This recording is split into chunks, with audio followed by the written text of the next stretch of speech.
The lights flicker in the hospital hallway. A storm rages outside, thunder rattling the windows. Inside, a tall black doctor grips a syringe, his hands steady, his jaw tight. Across from him, a blonde physician leans against the counter, her blue scrubs glowing under the harsh light. Her eyes are cold, her words sharper than any scalpel. "I'm not looking for love," she says, her voice echoing in the sterile room. He pauses, the syringe reflecting the light. Then he looks at her, not with anger, not with weakness, but with something stronger. "Then stop looking and just feel this," he replies, his voice low, charged, defiant. The air between them is thick. The room falls silent except for the storm. Before we continue, if you're watching for the first time, Elliot Stories welcomes you with a warm hug. Don't forget to subscribe, like, share, and tell us the city you're watching from. We promise you more gripping and unforgettable tales every single time. Her lips twitch, but not into a smile. More like disbelief. The hospital walls have witnessed pain, death, healing. But right now, they're about to witness something else. Something dangerous. She pushes off the counter, folding her arms. "You don't understand," she whispers. "You don't belong here." The words sting like acid, but he doesn't flinch. He's heard them before. Too many times. In lecture halls. In interviews. In locker rooms. And now here. Place meant for saving lives. A place meant for equality. He swallows the bitterness, but his silence is not weakness. It's a silence charged with stories untold, scars unseen. She tilts her head, eyes narrowing. "You think a degree, a white coat, makes you one of us?" The storm outside crashes, almost as if agreeing with her cruelty. His mind flashes back, years of endless nights studying under a single lamp, his mother's hands cracked from cleaning floors, his father's back bent from factory shifts. All for this moment, to stand here, to save lives. And still he has to prove himself. Still he is told he does not belong. "Maybe it doesn't," he says, finally breaking the silence. His tone quiet but steady.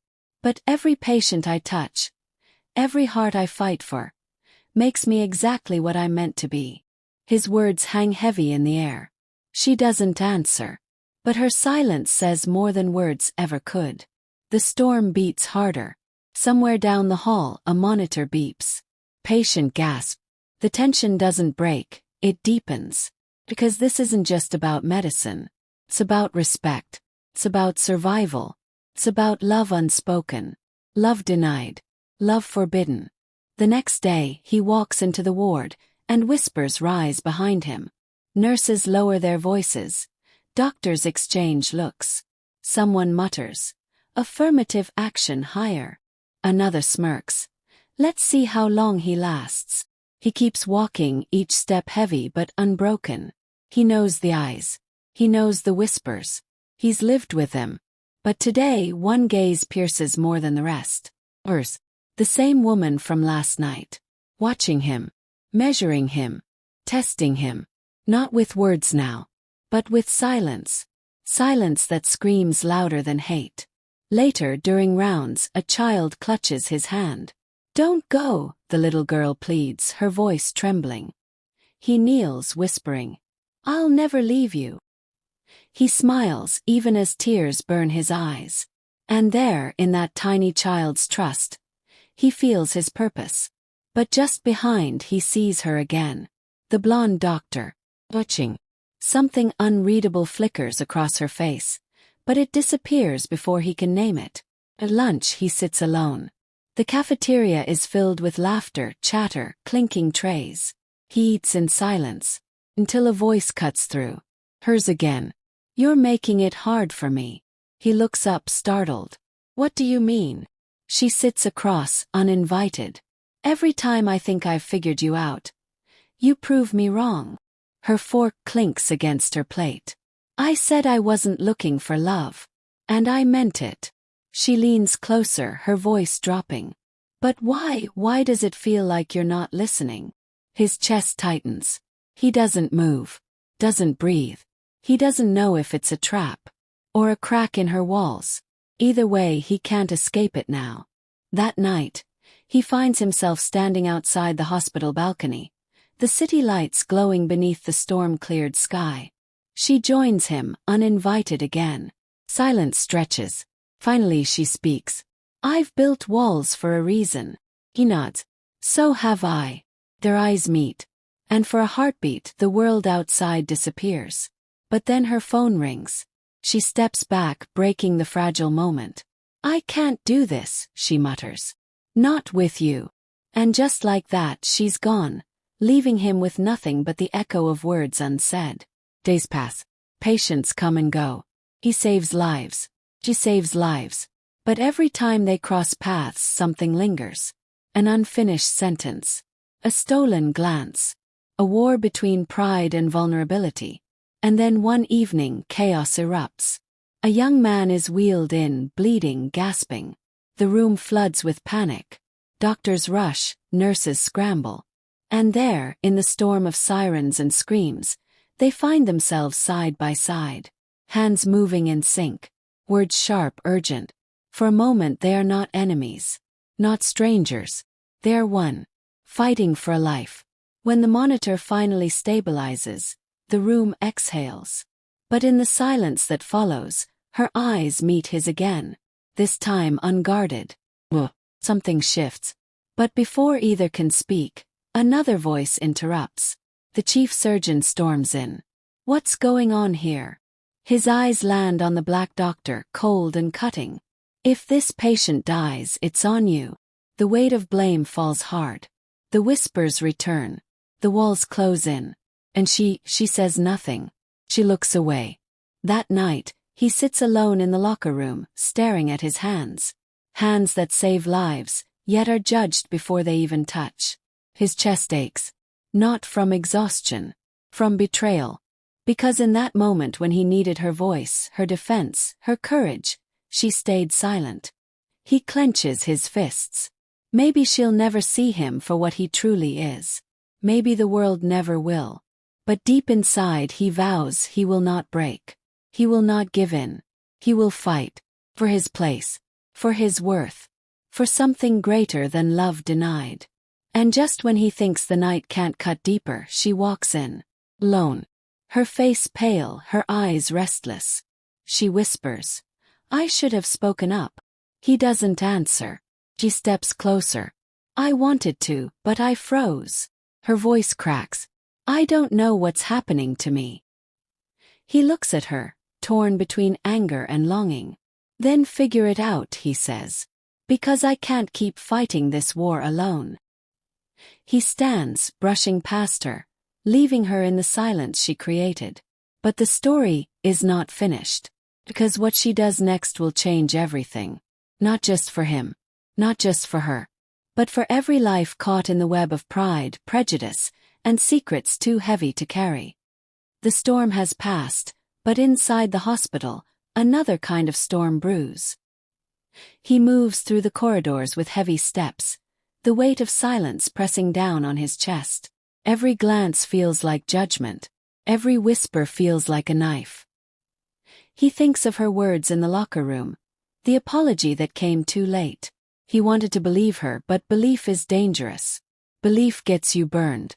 And yet, as much as he tries to bury the ache, it refuses to die. Because somewhere in the cracks of her coldness, he saw something. Something fragile. Something real. The next morning, chaos strikes again. A bus accident floods the emergency ward with patients. Blood. Screams. Sirens. Doctors rush like soldiers into battle. He is in the middle of it, hands steady, eyes focused. This is his element. His purpose. But then he hears her voice cut through the noise. Commanding. "We need to intubate now." She's across the room, fighting for a life, her hair damp with sweat, her face pale with strain. Their eyes meet across the chaos. For a second the world stops. And then, it begins again, fiercer than before. Hours later, when the last patient is stabilized, the ward is silent but for the hum of machines. He slumps against the wall, his scrubs stained, his body trembling. She approaches, slowly, carefully, like someone approaching fire. "You were brilliant," she whispers. He doesn't answer. He can't. Because her words, though soft, feel like a blade twisted into an old wound. "Why now?" he mutters finally. "Why only now?" She flinches. "Because I was afraid." Her voice cracks, the weight of truth pressing down. "Afraid of what people would say. Afraid of losing control. Afraid of you." He laughs bitterly. "Afraid of me." His voice echoes harsh. "I've spent my life proving myself to people who only see my skin. And now you're telling me you're afraid of me." She shakes her head, tears shining. "Not afraid of who you are. Afraid of what you make me feel." She steps closer. "I said I wasn't looking for love. And I meant it. But every time I see you, something breaks. Something I can't control." His chest tightens. The storm inside him rages louder. Part of him wants to walk away, to leave her drowning in her own fear. But another part, the part that still remembers her unguarded glance during surgery, won't let him. Before he can answer, the chief surgeon storms in again. His voice booms. "You!" He points at the black doctor, eyes blazing. "Administration is reviewing your performance. One mistake and you're out. Do you hear me? Out." The words hit like a hammer. He straightens, his jaw clenched. "Then watch me not make one." The chief sneers, then storms out. The silence left behind is suffocating. She steps closer, her hand almost reaching for his. "You can't fight this alone," she whispers. But he pulls away. "I've been fighting alone my whole life. Don't act like you suddenly care." That night he can't sleep. He walks the empty corridors, haunted by memories. His mother's voice urging him never to give up. His father's tired smile when he first wore his white coat. And now her eyes. Those conflicted eyes that refuse to leave his mind. He grips the railing of the balcony, staring at the city lights. Then he hears footsteps. Hesitant. She stands beside him, her face pale in the moonlight. "I talked to the board," she whispers. He freezes. "What?" "I told them you saved that boy's life. That you were the reason the accident victims made it." Her voice trembles.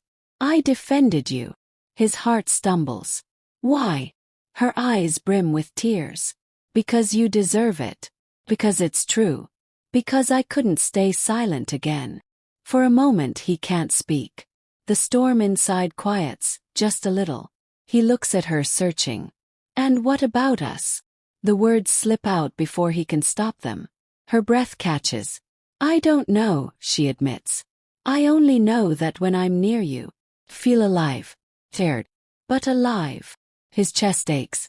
Slowly, he reaches for her hand. For the first time, she doesn't pull away. The contact is electric. Fragile, dangerous, but real. For a long moment they just stand there, the city below, the night around them, the silence saying more than words ever could. Days pass. Whispers continue. The chief surgeon watches him like a hawk. The nurses gossip. The walls still judge. But something shifts. Because now, she walks beside him. Not openly, not fearlessly. But beside him nonetheless. And one night, when a patient's life hangs in the balance, they fight together again. And this time, when the life is saved, she speaks up before anyone else can twist the truth. "He did it," she says firmly, her voice ringing out. "He saved them." Silence follows, stunned. But this time she does not look away. And neither does he. The chief sneers, but the board listens. The whispers grow softer. Respect slowly, painfully begins to form. And in the quiet after the storm, she looks at him, her walls finally cracked open. "I'm still not looking for love," she whispers. He smiles faintly, the weight of all they've endured hanging between them. "Then stop looking," he says softly. "And just feel this." She exhales, a trembling laugh escaping. And for the first time she lets herself feel. The fear doesn't vanish. The world doesn't change overnight. But in that small, fragile moment, Something stronger than fear takes root. Something neither of them expected. Something neither of them can deny anymore. Time moves on. The hospital continues its rhythm of life and death. They face more battles, more whispers, more storms. But through it all, one truth remains. Respect is earned. Love is not chosen. And courage is standing up when silence is easier. He learns that his worth is not in their approval, but in his own unshakable resolve. She learns that walls built from fear crumble when touched by truth. Together, they carve a place not just for themselves, but for others watching in silence, waiting for someone to break the chain. And so, the story ends not with a perfect love, not with a fairy tale, but with something deeper. A truth that love, respect, and justice are not given. They are fought for, lived for, and finally felt. This is Elliot Stories reminding you that no matter the darkness, light will always find a way. Visit Elliot Stories for more inspiring stories, and see you in the next one.